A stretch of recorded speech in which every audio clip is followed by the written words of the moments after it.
Are the Houston Texans among the AFC elites? And if they're not among the AFC elites, how close are they? Plus, who's close to the Texans in the AFC? He-Man, the old cartoon, Prince Adam used to hold the sword up and say, I have the power. Well, I have the power rankings for you here on the channel. Let's get into it. The AFC 1 through 16. I'll put them in order. We're not going to go 1 through 16 or 16 up to 1. We'll just kind of place teams as we see fit. And I did take the time to get the official team Pantones on all these, so I hope everybody appreciates the color scheme. Let's go ahead and start with a team that I believe is awful, terrible, no good, very bad. I'm putting the Cleveland Browns there at the bottom of the AFC. I don't believe in their offensive line. It's another year older. I don't believe in their quarterback situation. I don't believe that ownership really likes their coach that much.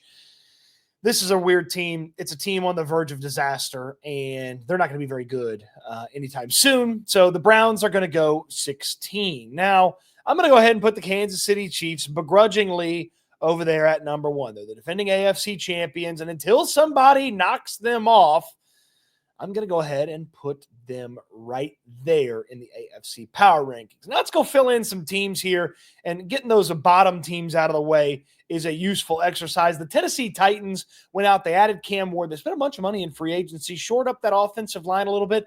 It's still not a great offensive line. Still not something to get really excited about if you're the Tennessee Titans, but it should be a little bit better. I don't love their coach. But I like their situation just a tad bit more than the Browns. And Cam Ward is far more intriguing than the mishmash of quarterback whatever that the Cleveland Browns have going on. Now, who are you putting right above the Tennessee Titans? Because really, as you look at the rest of the AFC and you kind of think about it, you got some bounce-back candidates. You got some teams that if things break right, they're absolutely in the playoffs. But who's going to go right above the Titans? How about a team that is probably on its way up in the New England Patriots? I like Mike Vrabel. I believe he's a very good head coach. I don't totally believe in what New England's got going on, but they changed some things on their offensive line, added some playmakers. The coaching staff should be better than the coaching staff they had last year. And hey, if you want to bet on a coaching staff, bet on some guys that have been around the block and been successful. Vrabel, of course, was super successful for the Tennessee Titans. Let's see if he can get some things going in the right direction there in New England. Now, who are you putting right above the Patriots? I really like what the Raiders have done this season, but I don't love the situation that the Raiders are in. They're in a very difficult division, and they're clearly the worst team in that division. They're clearly the worst quarterback situation in that division, and they need a lot of help and a lot of things to go right this season for them to really get going. So now becomes the really tough part, because you could look at some of these teams and you could say, hey, things break right, they go right, and they might have themselves an opportunity, a chance. I'm going to put the Jets at 12. Again, I don't believe in the quarterback situation that the Jets have. Justin Fields is very fine, very okay. Teams that miss Justin Fields only miss Justin Fields because what they replaced Justin Fields with wasn't very good. So the Jets are going to go right there. And again, I'm leaning heavily in towards quarterbacks, who the head coaches are, and trying to figure that out. The Colts are going to go right there. I don't love their quarterback situation. Okay, they're a good roster, and really they're kind of just a quarterback away. I don't believe in Daniel Jones. I understand why he's there to compete with Anthony Richardson, but I don't believe in Daniel Jones, and he doesn't scare me. So now you're really getting into the thick of things here in the AFC. The Dolphins are going right here at 10. They've just had some poor offensive line luck. They've had some players get old fast on them. And Tyreek Hill is not going to be a dynamic wide receiver for much longer, even if he is a dynamic receiver. This year, Jalen Waddle's had trouble staying healthy. They haven't been able to run the ball super effectively like you would have thought Mike McDaniel's team was going to be able to. So I'm putting the Dolphins there, and because I don't love the quarterback situation, even if they get Aaron Rodgers, I'm putting the Steelers there. Plus, there's a decent chance if the Steelers don't pay TJ Watt, you might get a sit-out from TJ Watt, and he might hold out on the Steelers. And if they don't have TJ Watt, they're going to be in a lot of trouble early on. If he missed, say, 4 or 5 games for the Steelers, Mike Tomlin finally might have that losing season. although he hasn't been super impressive on a year-in, year-out basis with the team that he's put together. But my distaste for the Mike Tomlin love can be at another time. I'm putting the Ravens right behind the Chiefs. I trust their front office. I trust their head coach. I trust Lamar Jackson. If they get healthy and stay healthy, they should be dynamic on offense, and their defense is always solid. They draft well. They sign good players. They build out great depth. I'm putting the Ravens there. And, man, if you were just thinking about a team that could just absolutely be a roadblock for you that you feel like you can't get past just yet, the Baltimore Ravens would be that for the Houston Texans. So now, a handful of teams here. You're saying to yourself, Cody, you got the Jacksonville Jaguars way high up there.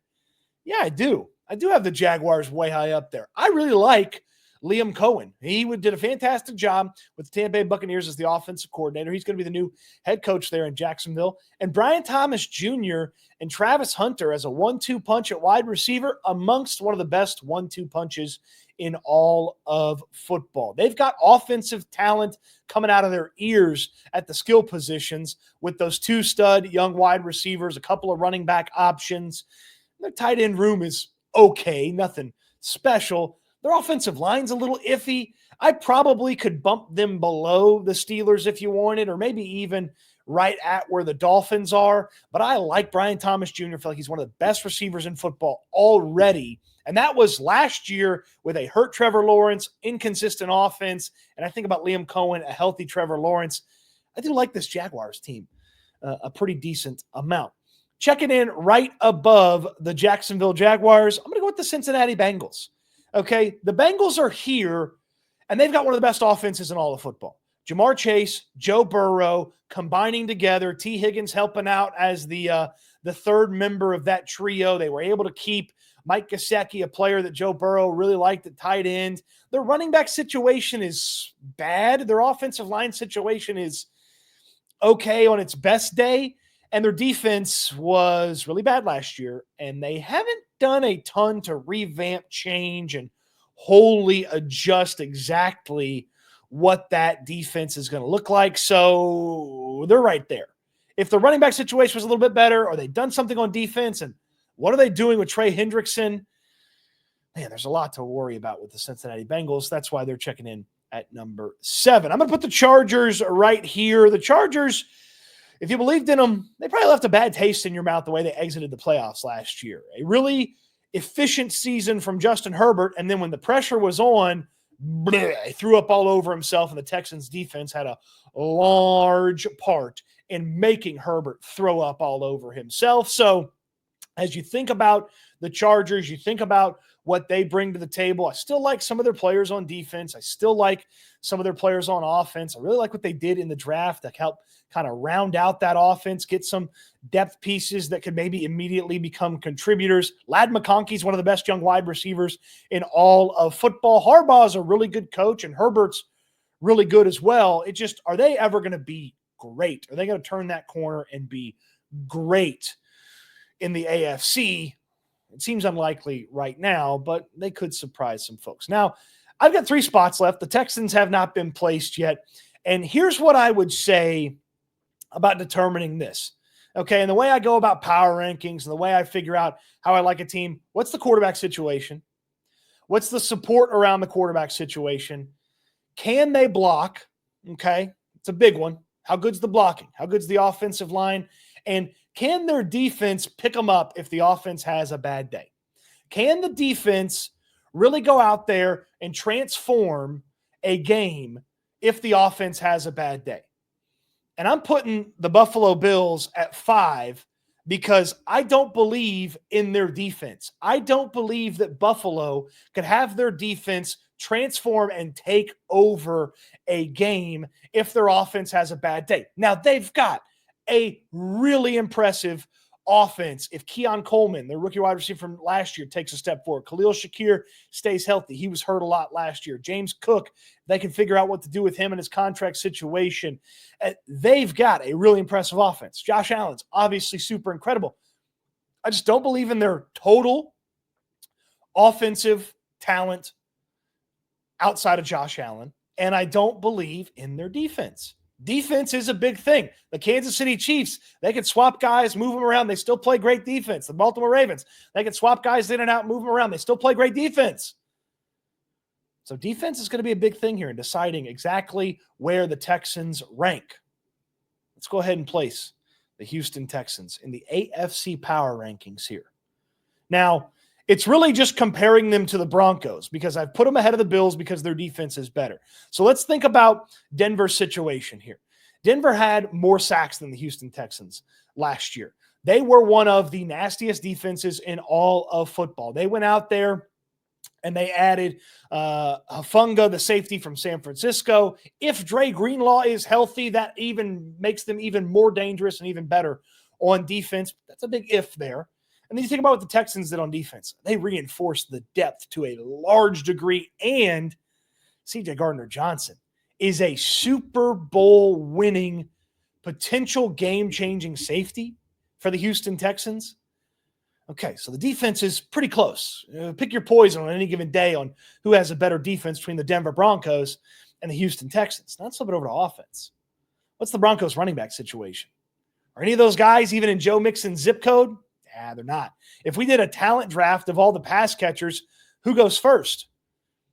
Probably Nico Collins. I mean, not even probably. Nico Collins goes first. Then maybe you got some Denver players mixed in there, but I like the depth that the Texans have added to their wide receiver room. The Denver offensive line is much better, and Bo Nix played better than C.J. Stroud last year. Sean Payton's been around the block.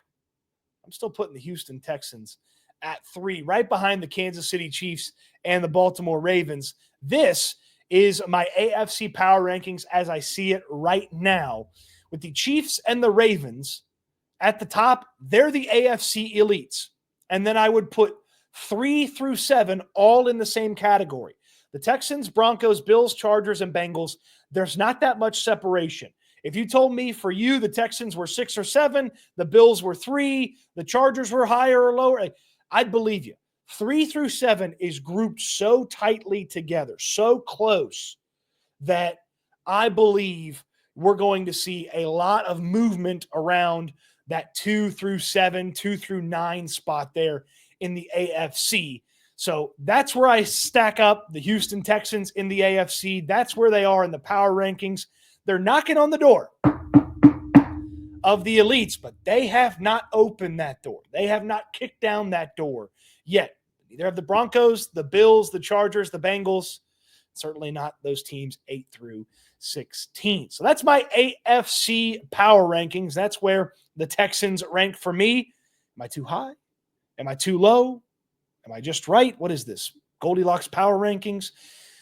Let me know in the comment section down below. Where'd you have the Texans? In the 16 teams in the AFC, where do you have them? 3? Higher? Lower?